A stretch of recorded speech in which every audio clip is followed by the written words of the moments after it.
সুপ্রভাত বন্ধুরা, সকলেই কেমন আছো? আশা করছি যে যেখান থেকে আমার ব্লগটি দেখছো সকলে ভালো আছো। আবারও একটি নতুন দিনের সাথে নতুন একটি ব্লগের সাথে তোমাদের সকলকে স্বাগত জানাচ্ছি। আজকে হলো মঙ্গলবার, এখন বাজে ঘড়ির কাঁটায় ঠিক সকাল হলো 6টা মতন।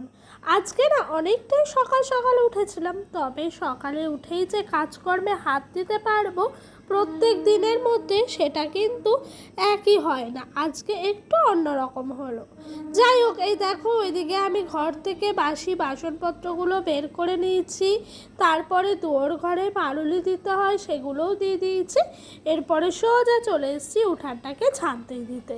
উঠানের মধ্যে বেশ রোদ্দুর আছড়ে পড়েছে, দেখে মনে হচ্ছে কতটাই না জানি বেলা হয়ে গেল। তবে খুব বেলা হয়ে গেছে তাও নয়, আবার কিন্তু খুবই সকাল আছে তাও নয়, মোটামুটি করে হয়ে গেছে এখন বেলাটা। যাই হোক, তোমাদের সঙ্গে গল্প করতে করতে এদিক দিয়ে উঠানটা আমার ঝাঁট দেওয়া হয়ে গেল। আর ওই দিক দিয়ে কিন্তু কালকেকার রাতে যে সমস্ত বাসি বাসনপত্রগুলো ছিল সেগুলোকে কুয়োর পাড়ে রেখে দিয়েছিলাম, সেগুলোই এখন চলো মাজা ধোয়া করে নিই। আজকে সকাল থেকে বেশ তাড়াহুড়া করেই কাজকর্মগুলো সারছি, যেহেতু আজকে ডোডোকে পাঠাবো একটু অঙ্গনারী স্কুলে। আর জানো তো, বাচ্চারা যখন স্কুলে যায় তাদের রেডি করা খাওয়ানো এই করতে নিতেও কিন্তু অনেকটা টাইম চলে যায়। এতে করে কাজকর্মগুলো করতে করতেও অনেকটাই লেট হয়ে যাবে। তাই আজকে ওকে একটু ভেবেছি তাড়াতাড়ি করে কাজকর্ম সেরে রেডি করে দেবো।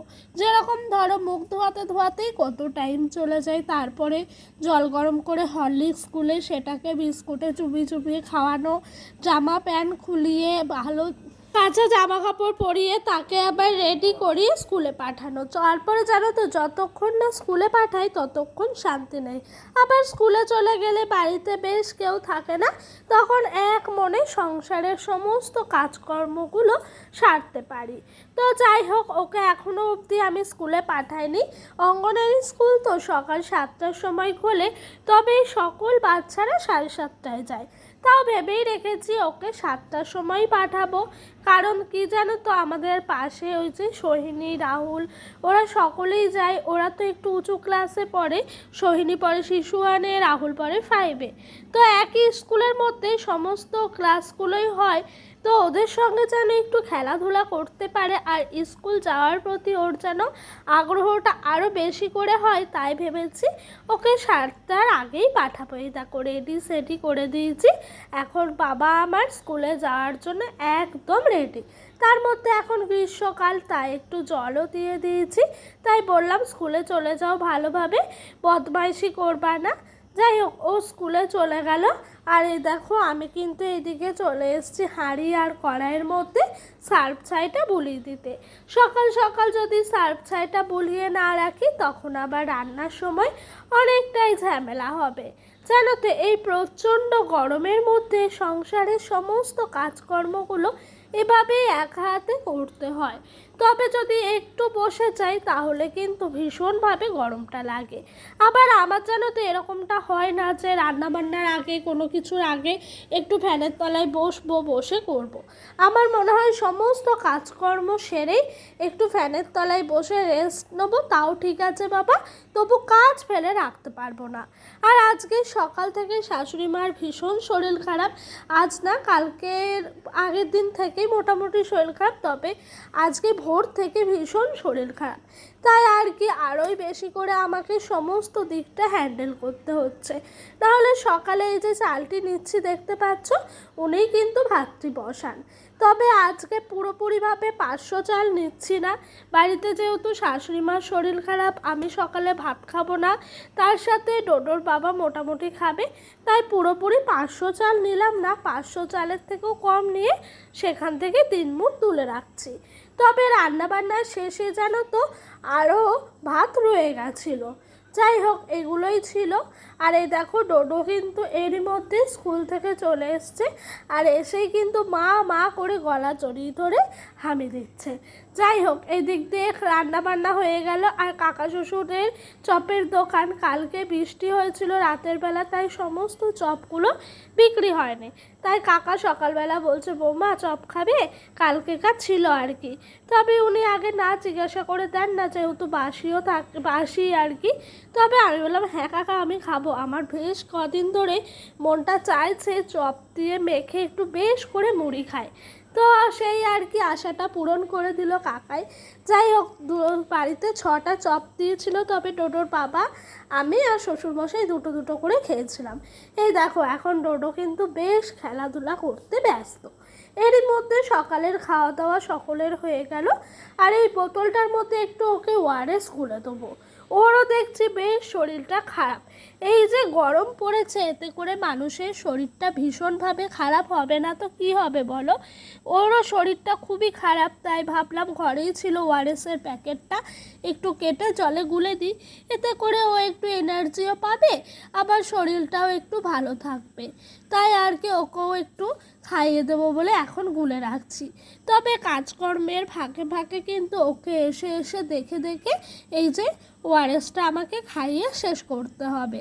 তো বেশি বড় বোতলে ওর ওআরএসটা গুললাম না, একদম ছোটোটাতেই গুললাম। তবে ওই ওআরএসটা খেতে ভীষণ পছন্দ করে, এটা হলো অরেঞ্জ ফ্লেভার। বলছে মা একটু দাও টেস্ট করি, তাই আর কি একটু দিলাম। ও বলছে ভীষণ টেস্টি খেতে।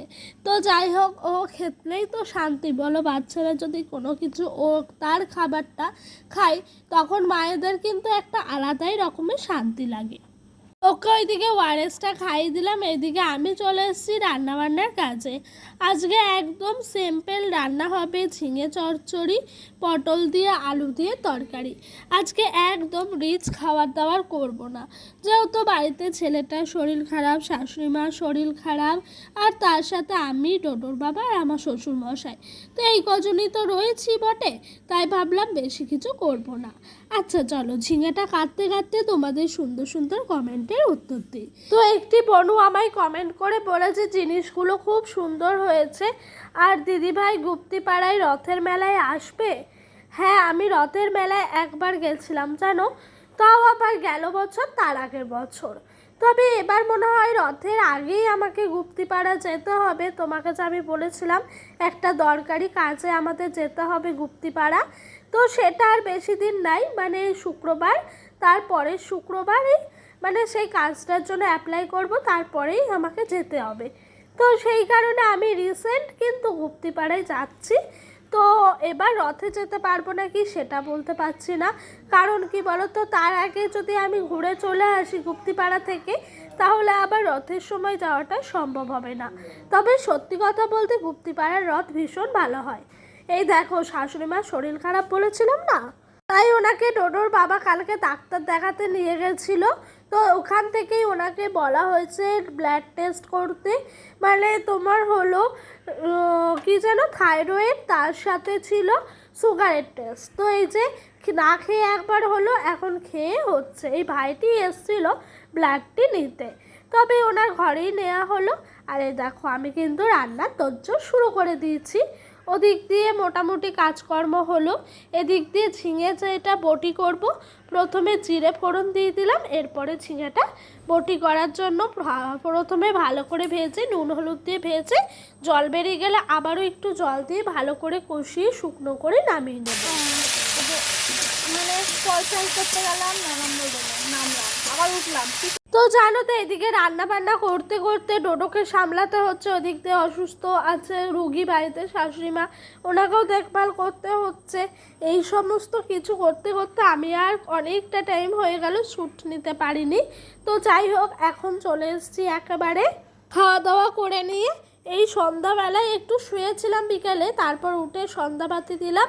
আর এই দেখো, এদিক দিয়ে আমি কিন্তু বিছানার চাদরটা কালকে ধুয়ে দিয়েছিলাম সার্ফ জল দিয়ে ভালো করে কচলে, তো এটাকেই এখন একটু ভাঁজ করে নিচ্ছি। তবে এক্ষুনি ডোডো উঠলো ঘুম থেকে, ও উঠে এখন একটু বসে আছে চুপচাপ বিছানায়। তারপর ওকে একটু দুধ খাওয়াবো, দিয়েই কিন্তু ওকে বই নিয়ে বসাবো। আর জানো তো প্রত্যেক দিন সন্ধ্যাবেলায় যদি আমি না চাঙড় করে ওকে বই নিয়ে বসাই, ও কিন্তু বসতেই চায় না, যেহেতু বাচ্চা মানুষ সেই কারণে জানো তো একটু বেশি দুষ্টুমি করে। তো ভাবছি ওকে আগে বই নিয়ে বসাবো, তারপরে আমি অন্যান্য কাজ সারবো। আর আজকে সকালবেলা থেকেই ডোডোর বাবা আসেনি, কাজের থেকে হোটেলে খেয়ে নিয়েছে, একেবারে বলেছে রাত্রেবেলায় আসবে। তাই জানো তো একটুখানি ভাতও রয়ে গেছিলো, তো কি করব সেটাই ভেবে পাচ্ছিলাম না। যাই হোক, তোমাদের সঙ্গে গল্প করতে করতে আমি এই দিক দিয়ে ভালো করে বিছানার চাদরটা ভাঁজ করে নিচ্ছি। দেখবে এই গ্রীষ্মকালে এই সমস্ত জর্জেট ভয়ের এই চাদরগুলো যেন পেতে বিছানায় শোয়া যায় না। একেবারে সুতির সফট চাদরগুলোই পেতে শুতে ভীষণ ইচ্ছে করে। ওদিক দিয়ে সমস্ত জামা কাপড় গুছিয়ে গাছিয়ে রাখলাম, আর এদিক দিয়ে চলে এসছি আমি একটু চুলটা আঁচড়ে নিতে। তো এরই মাঝে যেন ডোডোকেও আমার বইটা পড়ানো হয়ে গেছে। সন্ধ্যার সময় জানো তো ওকে যদি একদিন না বই নিয়ে বসাই, ওর কিন্তু সেই অভ্যাসটা হয়ে যাবে, আর বই নিয়ে বসতে চাইবে না। তো আর কি করব, জ্বর হয়েছিল তখন কিন্তু ওকে বই নিয়ে বসাতাম না, সেই অভ্যাসটা একেবারেই চলে গেছে। আর সেই অভ্যাসটা ফিরিয়ে আনতে সত্যি বলতে অনেকটাই কষ্ট করতে হয়।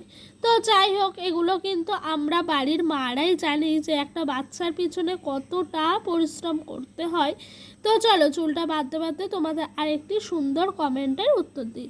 অসীমা দিদিভাই বলেছে থালা বাটি এগুলো ভালো হয়েছে, তার সাথে জামার কালারটাও খুব সুন্দর হয়েছে। তো দিদিভাই কদিন ধরে তোমার কমেন্ট পাচ্ছিলাম না, কি হয়েছিল গো? তোমার শরীরটা কি ভীষণ খারাপ হয়ে গেছিলো? অবশ্যই জানিও। এই দেখো, এই দিক দিয়ে চুল টুল বেঁধে আমি বিছানাটা পরিষ্কার করে নিচ্ছি। এখন বালিশগুলো এক পাশে রেখে বিছানাটাকে ভালো করে ছেড়ে নেবো। একটু পরেই ডোডোর বাবা চলে আসবে, তখন আবার ডোডোকে খাওয়াবো, ওর বাবাকে খেতে দেবো, অনেক কাজ জমে যাবে। তাই আগে থাকতে এই কাজগুলো সেরে নিচ্ছি। চলো বিছানাটি ঝাড়তে ঝাড়তে আজকের মতো এখানে বিদায় নিচ্ছি। তোমাদের আমার ব্লগটি কেমন লাগলো অবশ্যই জানিও। আর যদি আমার ব্লগটি তোমাদের ভালো লাগে থাকে তাহলে আমার এই ছোট্ট পরিবারটির পাশে একটু নতুন সদস্য হয়ে থেকো। তো বন্ধুরা, সকলেই ভালো থাকবে, সুস্থ থাকবে, নিজেদের শরীরের খেয়াল রাখবে।